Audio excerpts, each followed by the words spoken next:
Here now with more, Jillian Melchior, Wall Street Journal editorial page writer, Fox News contributor Deneen Borelli, and Kayleigh McEnany, RNC spokeswoman. Kayleigh, listen, all of the pundits and the experts, everyone's like, oh, this is a doom and gloom scenario. And of course, they point back to a policy that was implemented almost 100 years ago. Things have changed. That's right. Charles, you are spot on this one. These are strategic tariffs, very small. We're talking a 1/10 of a percentage point of our entire economy. They're minute and they're important because this fact is what was eye-opening to me. You look at the steel industry, aluminum. We used to have 23 smelters back in 1993. Now we have 5. Of those, only one of them produces the kind of aluminum we need to make fighter jets. Otherwise, we'd be dependent on China or the United Arab Emirates for our military. I don't think any of us want that. All right, Jillian, we had this discussion on Friday. The market was down big. It came back pretty big today. And I got to be honest with you, I was surprised so many people were saying that Trump looked like he was indecisive. It felt to me more decisive. In fact, it feels like to me this will include Canada and Mexico, which was a question mark on Friday. And I think that's frankly a bad idea. I mean, if you want to find the one person calling for tariffs to be removed, it's me. I would call for the ones that we have in place to be removed because I believe in free trade. Look, bottom line on this. Do you also say we should have no tariffs, but the countries we trade with, you're okay with them having tariffs? No, but I don't think that you ever have a perfect trade situation. And I think the United States ultimately benefits not just from more efficient participation in the world economy, but also from the influx of cheap consumer goods. I mean, if you look at NAFTA, it gets a bad rap. But if you look at the relationship with Mexico alone, Americans are benefiting from a $10 billion annual discount on consumer goods. Most of that benefit comes to households that are earning $70,000 or less. So those are middle-income, low-income families. And, I think we can talk about, holding up the can and saying it's not going to go up that much, take one for the team. But every time I hear someone do that, I just think it's kind of an elitist point. These families can use every discount they get. Although some folks think that the fact that in 2000, when China ramped up their steel production and the 50,000 steel worker jobs we lost since then is an example not of the elitists who are coming out on the short end of this, but the heartland of America. Well, I would invoke my Yogi Berra here. We don't know what we don't know. This isn't settled. Nothing is final. We don't know where this is going to go. There is talk of 25% for steel and 10% for aluminum.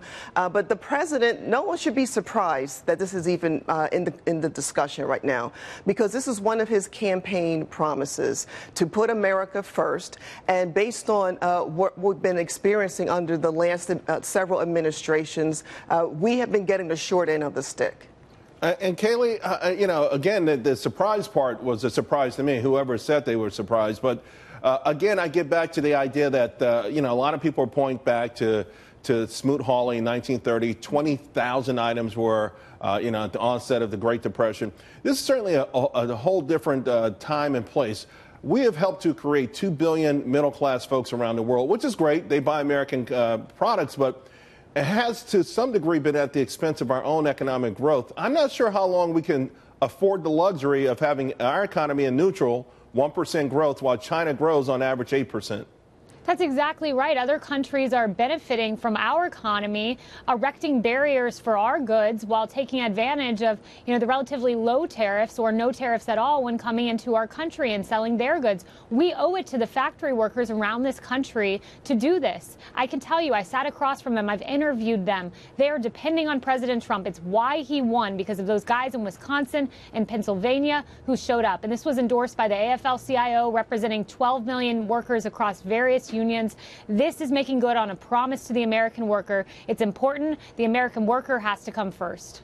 By the way, let me share with the audience comments, because President Trump did weigh in on this yet again today. Let's take a listen. No, we're not backing down. Mexico is, we've had a very bad deal with Mexico, a very bad deal with Canada. It's called NAFTA. Our factories have left our country. Our jobs have left our country for many years. NAFTA has been a disaster. We are renegotiating NAFTA. Are there any elements in NAFTA that you don't think have been wrong for America? Look, I think we can quibble about what a perfect trade deal would look like, but I think what we can point to with the 25% increase on steel, the 10% increase on aluminum, is that ultimately this is protecting a small segment of American workers, union workers sometimes, at the expense of a much broader segment. So should we get rid of the 25% tariff we have on pickup trucks? Yes, I think we should. To be honest, I think that's the consistent thing to do. But if you're looking at this, there was a study that came out today, and it's saying that you will gain about 33,000 steel jobs, but you're going to end up losing about 179,000 jobs in steel-dependent industries. That's 1 for every 5 steel job you're getting. Look, times are changing. We've talked about that earlier in this segment. And one of those changes is technology. If you look at Austria, one of their steel factories, 14 workers are doing what it once took 1,000 workers to do. I don't think those jobs are coming back. I think this is just a pinprick toward the bigger issues, not just the steel jobs, which in 1950 were 650,000, but 19 million manufacturing jobs going to 12 million manufacturing jobs, and a whole lot of industries. Again, I know a lot of people are very comfortable with the idea that maybe machines could do the jobs, or maybe we just don't want to do it.